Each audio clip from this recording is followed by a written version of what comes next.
Hello everyone, welcome back to my YouTube channel. आज की video में हम क्लास 11th बायोलॉजी के chapter excretory products and their elimination का नेक्स्ट पार्ट करने वाले हैं, या फिर कह सकते हैं कि लास्ट पार्ट करने वाले हैं, क्योंकि आज हमारा ये चैप्टर फिनिश होने वाला है। अभी तक हमने इस चैप्टर में क्या क्या चीज़ें पढ़ ली हैं उसको एक बार हम जल्दी से रिवाइज़ कर लेते हैं। तो सबसे पहले तो भाई हमने चैप्टर के नाम से ही इस चैप्टर की थोड़ी सी समरी देखी, शॉर्ट समरी देखी। हमने कहा कि हम इस पूरे चैप्टर में किस बारे में बात करने वाले हैं, क्या पढ़ने वाले हैं। तो हमने कहा भाई हम इस पूरे चैप्टर में पढ़ते हैं भाई कैसे एक्सक्रीशन का प्रोसेस होता है। अब भाई एक्सक्रीशन क्या होता है, हमने कहा भाई देखो, एक्सक्रीशन का मतलब होता है removal of waste product from our body, या कह सकते हैं भाई फ्रॉम यूरेथ्रा। अगर हम यूरेथ्रा वर्ड का यूज़ करेंगे तो वो ज़्यादा सूटेबल रहेगा हमारे एक्सक्रीशन की डेफिनेशन के लिए। और ऐसा मैं क्यों कह रही हूँ, या आप प्रीवियस वीडियो देख लीजिए, आपको पता लग जाएगा। कम से कम मैंने शुरू की 4-5 वीडियो में बताया है। ये जो इसके मतलब 4-5 पार्ट्स हैं, मैंने हर पार्ट में इस चीज़ को बताया है ताकि आपको ये चीज़ दिमाग में फिट हो जाए, याद हो जाए। फिर हमने कहा भाई देखो क्या होता है कि एक्सक्रीशन के प्रोसेस के बारे में बात करेंगे, और मेनली हम इस चैप्टर में तो अपने बारे में बात करते हैं, ह्यूमंस के बारे में हम बात करते हैं, ह्यूमन एक्सक्रीटरी सिस्टम के बारे में, ह्यूमन एक्सक्रीशन प्रोसेस के बारे में। हम कहते हैं भाई देखो, एक्सक्रीशन का प्रोसेस होना है अगर, तो उसके लिए एक सिस्टम इन्वॉल्व होगा, और उस सिस्टम को हम कहते हैं एक्सक्रीटरी सिस्टम। फिर हमने कहा भाई एक्सक्रीटरी सिस्टम में क्या क्या होता है, किडनी होती है, यूरेथ्रा होता है, यूरिनरी ब्लैडर होता है, फिर उसके बाद में यूट्रस होता है, ये सब चीज़ें होती हैं। ठीक है, हमने एक एक करके सारे पार्ट्स को डिटेल में पढ़ लिया था। फिर हमने भाई अपना एक्सक्रीशन का प्रोसेस चालू कर दिया था। हमने कहा भाई देखो होता क्या है, हमारे पास में नेफ्रॉन्स होती हैं, फिर नेफ्रॉन्स में कैसे यूरिन फॉर्मेशन होता है, ये सारी चीज़ें हमने पढ़ ली। फिर हमने अपना काउंटर करेंट मैकेनिज़्म भी पढ़ लिया है। हमने शुरू में चैप्टर के स्टार्टिंग में एक और चीज़ पढ़ी थी। हमने कहा था भाई देखो, हम इस चैप्टर में मेनली तो बात करते हैं अपने बारे में, ह्यूमंस के बारे में, लेकिन शुरू में जो एनसीईआरटी के अंदर इंट्रोडक्शन दिया हुआ है वहाँ पे हम इस चीज़ के बारे में पढ़ते हैं कि भाई अलग अलग ऑर्गेनिज़म्स होते हैं।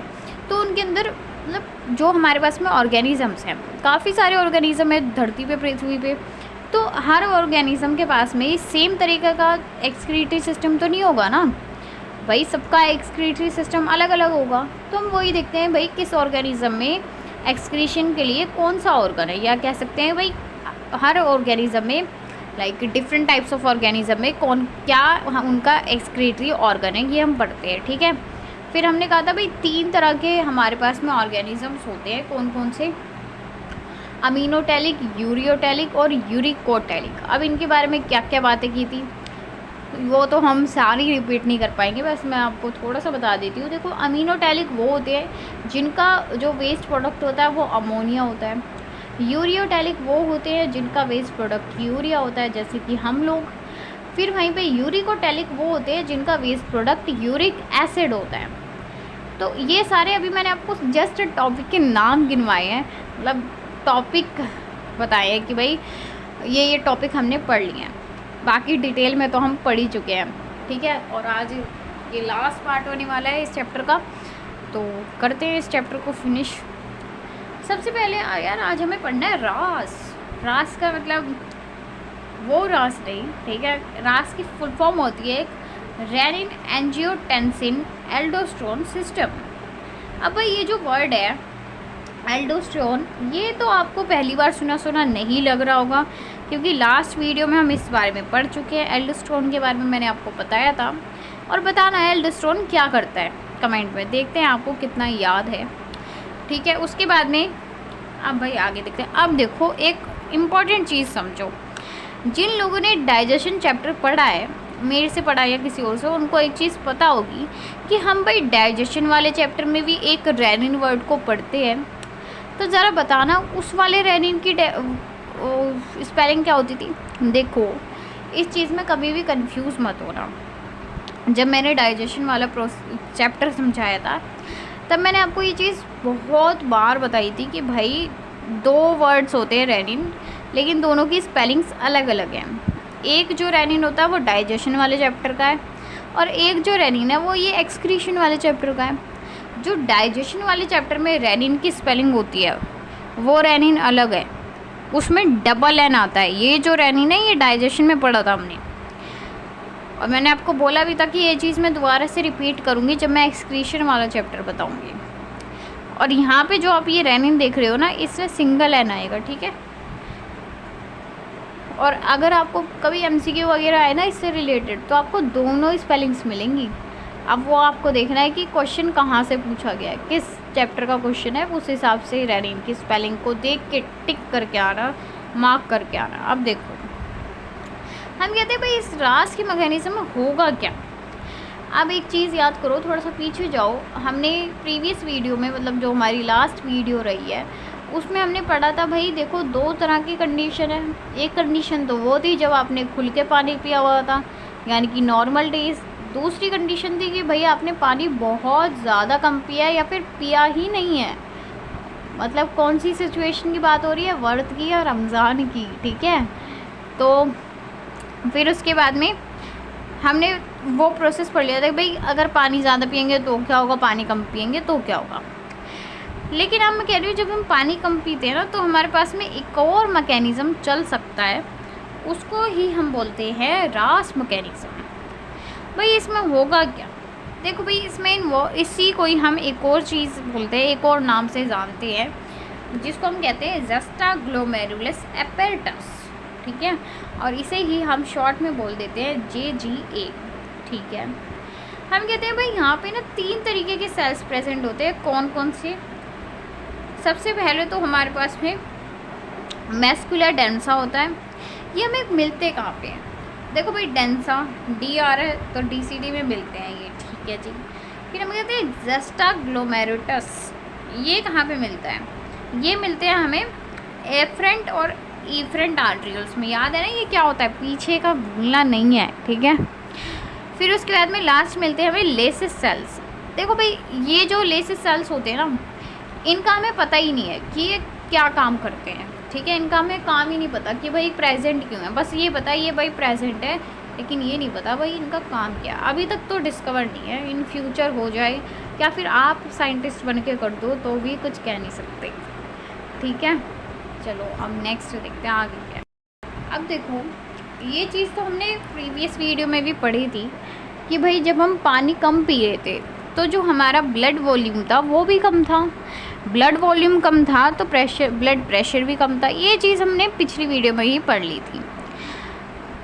अब हम क्या कह रहे हैं, हम कह रहे हैं भाई देखो अब क्या होगा, हमारे पास में एक एंजाइम आएगा एंजियोटेंसिनोजन, ठीक है। ये जो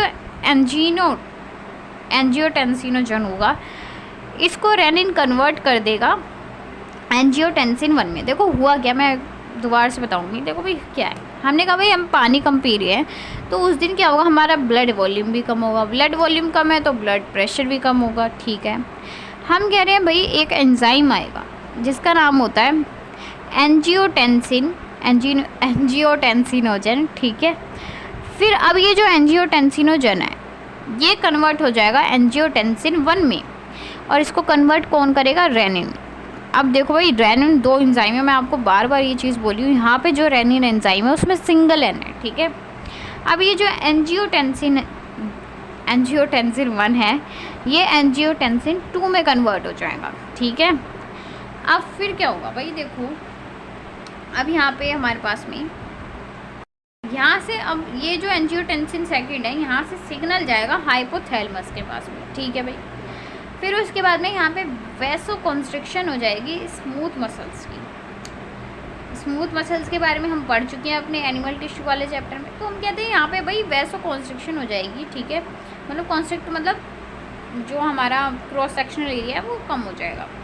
हम कहते हैं एड्रीनल ग्लैंड के पास में सिग्नल जाएगा, और एड्रीनल ग्लैंड के भी कौन से पार्ट में, एड्रीनल कॉर्टेक्स में।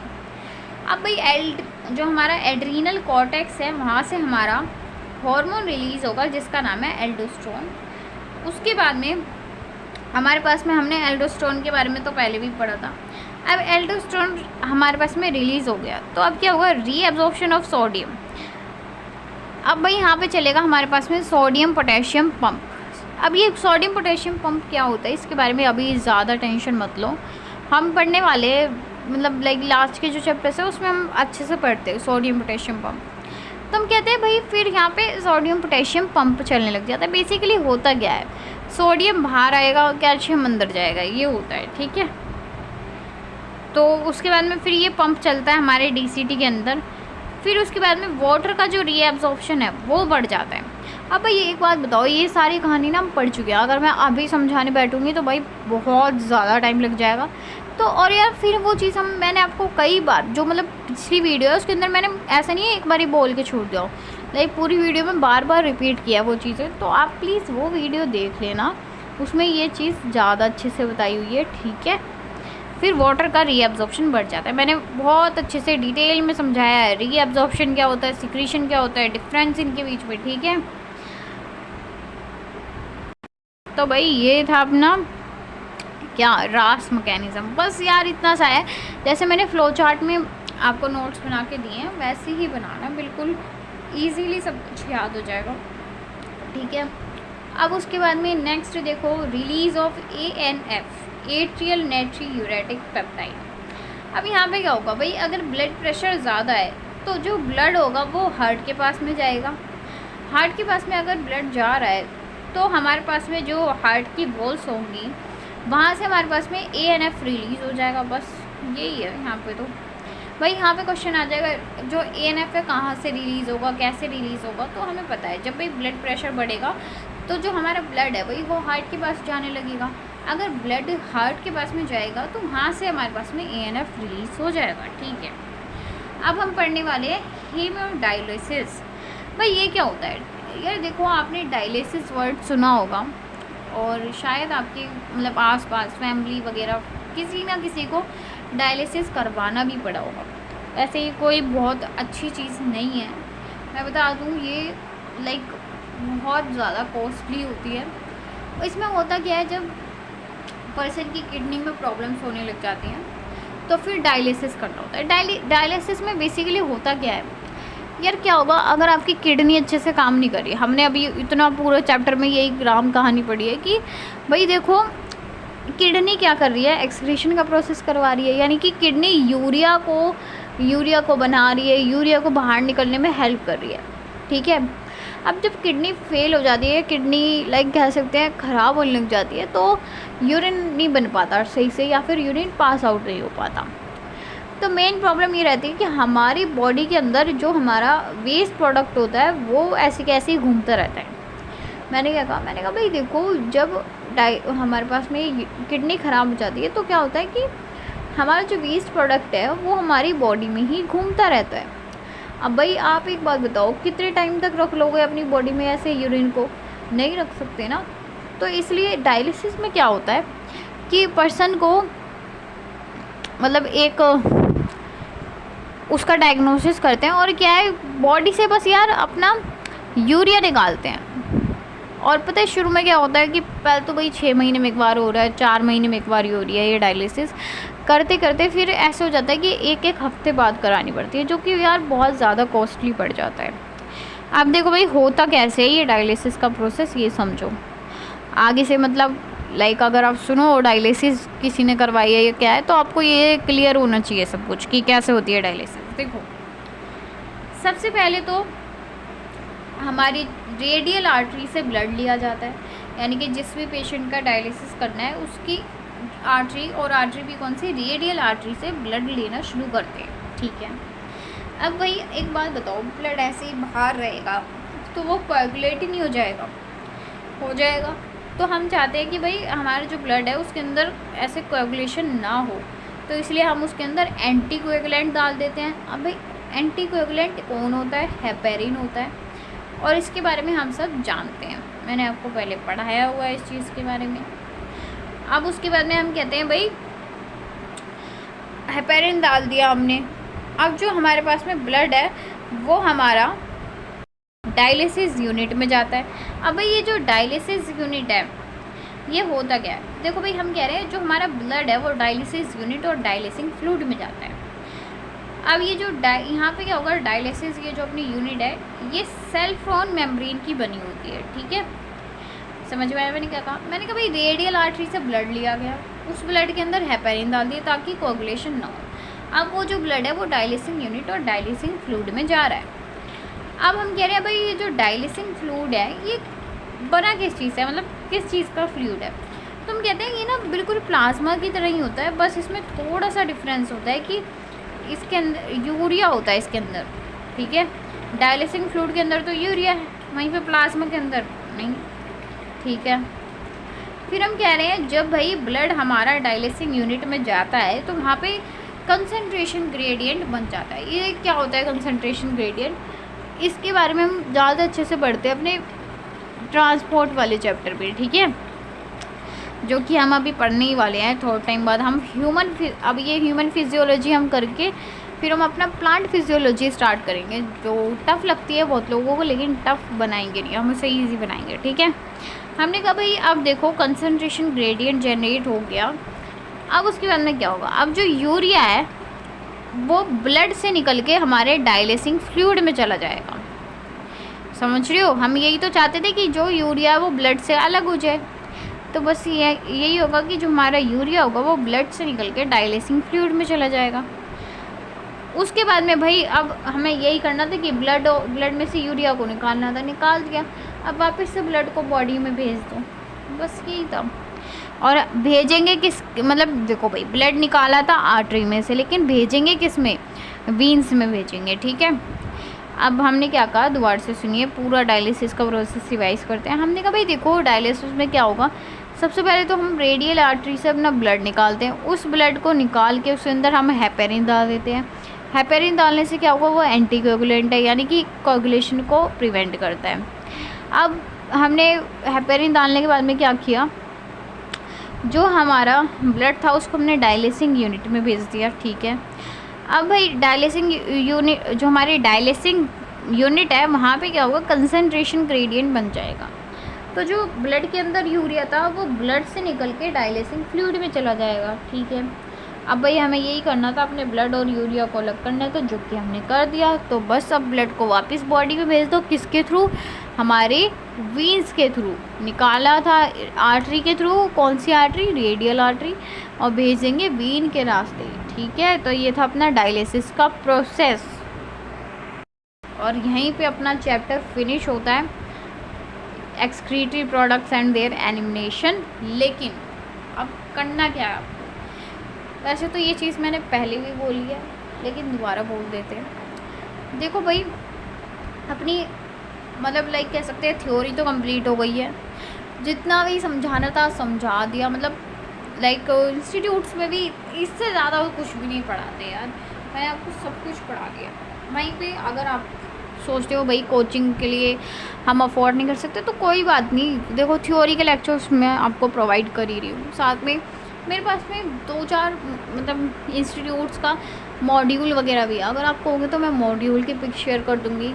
और साथ में मैं क्वेश्चंस तो हम कर ही रहे हैं, अब हमने स्टार्ट कर दिए क्वेश्चंस करने, लाइक मैं शॉर्ट्स पे भी अपलोड करती हूँ क्वेश्चंस डेली, और साथ ही में हम लोग अपना डिटेल वीडियो भी ला रहे हैं क्वेश्चंस के लिए। तो अब शायद हम इसी चैप्टर के क्वेश्चंस करेंगे, ठीक है, डिटेल वीडियो में। अब आपको क्या करना है, जितना पढ़ा दिया वहाँ तक के नोट्स बना लेना, ठीक है।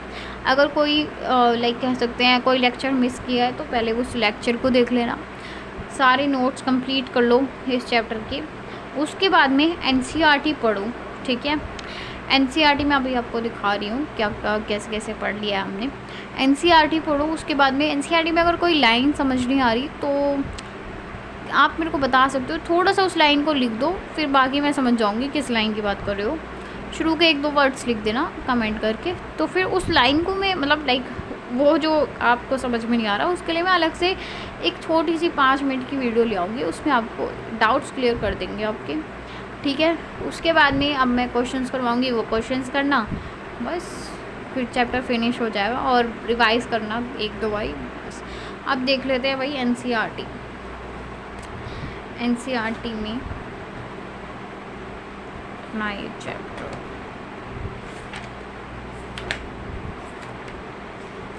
देखो यार ये तो हमने पहले ही पढ़ लिया था।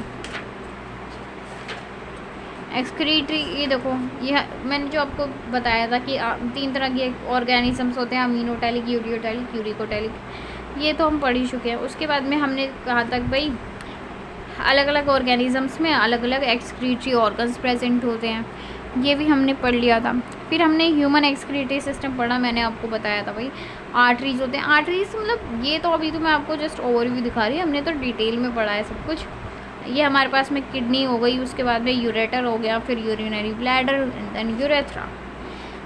फिर हमने किडनी का इंटरनल स्ट्रक्चर देखा था, नेफ्रॉन के बारे में पढ़ा, नेफ्रॉन का स्ट्रक्चर देखा। हमने कहा भाई नेफ्रॉन के क्या क्या पार्ट्स होते हैं, Bowman's capsule, PCT, loop of Henle and DCT. अब आप कहोगे कलेक्टिंग डक्ट कहाँ है, तो भाई ये चीज़ तो मैं लाइक 1000 बार बता चुकी हूँ जब से चैप्टर स्टार्ट हुआ है कि कलेक्टिंग डक्ट हमारी नेफ्रॉन का पार्ट नहीं होता है। वो कलेक्टिंग डक्ट के अंदर बहुत सारी नेफ्रॉन्स ओपन होती है, ठीक है, तो कलेक्टिंग डक्ट नहीं होता नेफ्रॉन का पार्ट, ठीक है, ये पढ़ लिया था। उसके बाद में हमने यूरिन फॉर्मेशन का पूरा प्रोसेस देखा। हमने कहा भाई यूरिन फॉर्मेशन के अंदर हमारे पास में 3 स्टेप्स होते हैं, glomerulus filtration, tubular reabsorption, tubular secretion.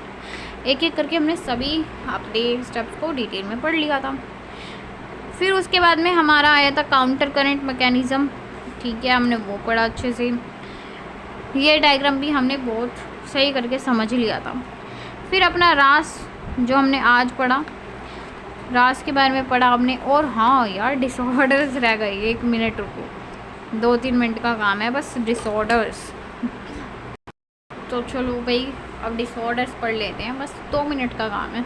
अच्छा हुआ एनसीईआरटी में से आपको रिवाइज करवाया है, थोड़ी थोड़ी चीज़ें भूल जाते हैं, कोई बात नहीं है, तो ह्यूमन ही हम भी।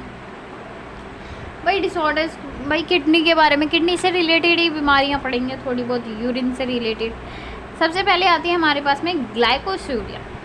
ग्लाइकोस्यूरिया में क्या होता है भाई, नाम से पता लग रहा है, जब हमारे यूरिन के अंदर ग्लूकोज का अमाउंट ज़्यादा हो जाता है तो हम कह देते हैं ग्लाइकोस्यूरिया हो जाता है, ठीक है। फिर उसके बाद में कीटोनूरिया। अब भाई आप केमिस्ट्री में ये सब तो पढ़ते ही हो, कीटोन, एल्डिहाइड वगैरह, नहीं भी पढ़ा तो मतलब लाइक ये ऑर्गेनिक केमिस्ट्री में आता है, और नहीं पढ़ा तो कोई बात नहीं, 12th में तो चैप्टर ये हमारा aldehyde, ketones and carboxylic acids. Chemistry भी आती है मेरे को, ठीक है, लेकिन केमिस्ट्री हम पढ़ाते नहीं हैं। अगर आप कहोगे तो केमिस्ट्री भी पढ़ा देंगे, बट बताना पड़ेगा थोड़ा, देखेंगे कितने लोगों की डिमांड है केमिस्ट्री के लिए, फिर केमिस्ट्री की भी क्लासेस लेके आएंगे। तो भाई क्या होता है, देखो भाई हमारे पास में ये वैसे केमिस्ट्री में पढ़ना है आपको कीटोन वगैरह, हम कह रहे हैं भाई देखो अगर यूरिन के अंदर कीटोन का अमाउंट ज़्यादा हो जाए तो हम कह देते हैं भाई कीटोनूरिया हो गया, ठीक है। फिर उसके बाद में हम कहते हैं प्रोटीन यूरिया। अब भाई नाम से ही पता लग रहा है ये तो भाई यूरिया, अगर हमारे यूरिन के अंदर प्रोटीन ज़्यादा हो गया तो प्रोटीन यूरिया, कीटोन ज़्यादा हो गया तो कीटोन यूरिया, ग्लूकोज ज़्यादा हो गया तो ग्लाइकोज यूरिया, बस। फिर आता है हेमेट यूरिया। यहाँ पे क्या हो जाता है भाई, ब्लड के अंदर यूरिन के अंदर ना ब्लड आने लग जाता है, ठीक है। कभी कभी हम जब यूरिन पास आउट करते हैं तो हमारी यूरिन के अंदर ब्लड आने लग जाता है, तो उसको हम बोल देते हैं हेमेट यूरिया, ठीक है। फिर आता है हमारे पास में पाई यूरिया में क्या होता है, यूरिन के अंदर पस आने लग जाती है, ठीक है। फिर आता है हमारे पास में एल्केप्टो यूरिया। इसके अंदर क्या हो जाता है, हमारे यूरिन के अंदर एल्केप्टोन ज़्यादा हो जाता है, ठीक है। इसी को हम ब्लैक यूरिन डिसीज़ भी बोलते हैं। मतलब क्या होता है यार, कुछ लोगों में ये प्रॉब्लम हो जाती है, तो जैसे वो यूरिन पास आउट कर रहे हैं तो जैसे ही वो यूरिन को लाइक मतलब पास आउट करते हैं तो उसी टाइम उनका जो यूरिन होता है वो ब्लैक कलर का हो जाता है। देख रहे हो आप कैसी कैसी डिसीज़ेज़ हैं। तो ये था अपना चैप्टर, अगर आपको समझ में आया भाई, अगर चाहे थोड़ी बहुत चीज़ें नहीं भी आई समझ में, मतलब थोड़ा बहुत भी आया, लाइक मैं ये नहीं कह रही कि 100% आया, अगर आपको 70, 80, 90% भी समझ में आया तो प्लीज़ वीडियो को लाइक कर देना, और प्लीज़ कमेंट करके बताना कि कैसा लगा पढ़ के, कैसा समझ में आया। और भाई मैं आपको कब से ये चीज़ बोल रही हूँ, मेरे को 10 में से रेटिंग दे दिया करो। इतना लंबा मैसेज नहीं लिख सकते तो कोई बात नहीं भाई, 10 में से मार्क्स दे दिया करो, 2, 3, 1 देना है 1, 0 देना है 0, नेगेटिव देना है नेगेटिव, 5 देना है 5, और 10 आउट ऑफ 10 तो शायद ही कभी मिलेंगे, लगता नहीं है 10 आउट ऑफ 10 कभी मिलें। तो जो भी देना है आप दे देना, ठीक है। It's my dream to get 10 out of 10 in the comment section, but like I will do work for that moment. So if you like the video, then please press the like button and also share the video with your friends. And yes, please subscribe my YouTube channel, and thank you so much for visiting my video, for watching my videos. Yes, thank you so much.